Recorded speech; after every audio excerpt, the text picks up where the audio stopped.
ومنها أي فوائد هذه القصة أن تقوى الله والقيام بواجبات الإيمان من جملة الأسباب التي تنال بها الدنيا، وكثرة الأولاد والرزق وقوة الأبدان.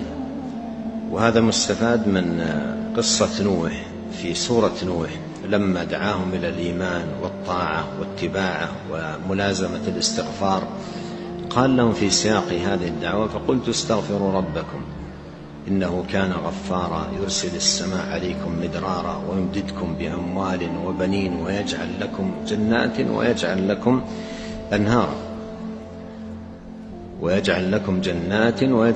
أنهارا وفي دعوة ثمود لقومه: ويا قوم استغفروا ربكم ثم توبوا إليه يرسل السماء عليكم مدرارا ويزدكم قوة إلى قوتكم ولا تتولوا مجرمين.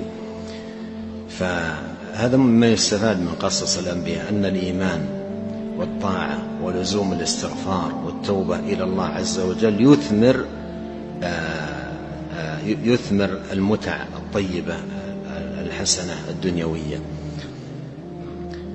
كثرة الأولاد، الرزق الطيب، قوة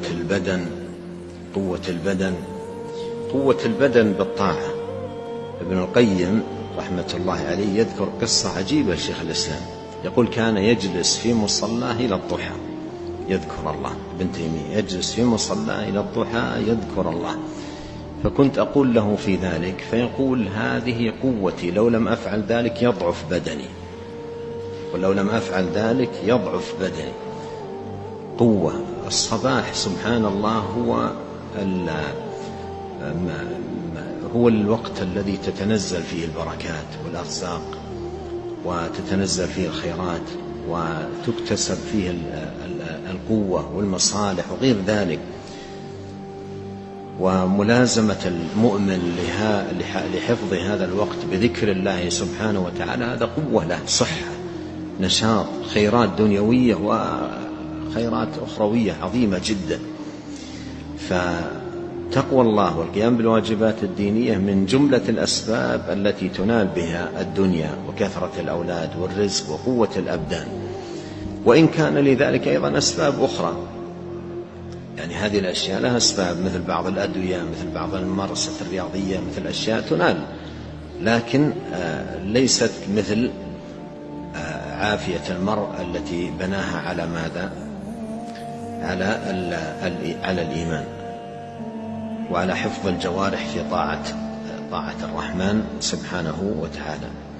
هذا فيما يتعلق بالدنيا. أما أمر الآخرة يقول: وهي السبب الوحيد، التقوى والإيمان هي السبب الوحيد الذي ليس هناك سبب سواه في نيل الآخرة والسلامة من عقابها. والمعنى الذي ذكر هنا يدل عليه قول الله سبحانه وتعالى في سورة الإسراء: من عمل صالحا من ذكر أو أنثى وهو مؤمن فلنحيينه حياة طيبة ولنجزينهم أجرهم بأحسن ما كانوا يعملون. نعم.